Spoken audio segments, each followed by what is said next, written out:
Hi friends, నా మనసు అస్సలు బాగాలేదు ఫ్రెండ్స్.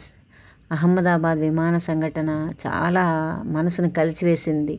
సోషల్ మీడియాలో అలాగే టీవీ ఆన్ చేస్తుంటే ఆ సంఘటనలు, ఆ దృశ్యాలు చూడలేక అసలు ఎంత బాధ అనిపిస్తుందంటే, ఆ కుటుంబాలు పడే బాధ చాలా బాధ అనిపిస్తుంది ఫ్రెండ్స్. మనం భవిష్యత్తుని ఎన్నో కలలు కంటాం, ఊహించుకుంటాం. కానీ భగవంతుడు రాసినటువంటి స్క్రిప్టెడ్ డ్రామానే జరుగుతుందేమో ఇలాంటి సంఘటనలు చూస్తే.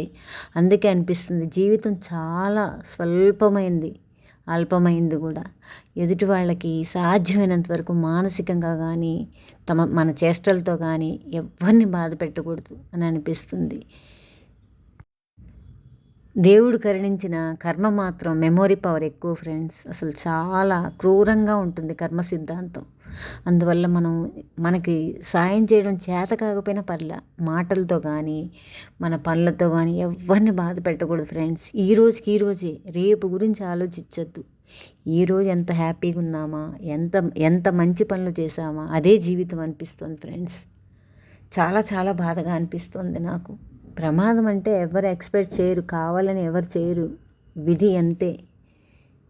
మనం ఊహించకుండా జరిగేదే కదా యాక్సిడెంట్ అంటే. ఆ ప్రమాదంలో మరణించిన వారందరి ఆత్మలకు శాంతి కలగాలని ఆ దేవుని ప్రార్థిస్తున్నాను ఫ్రెండ్స్. ఓం శాంతి, ఓం శాంతి.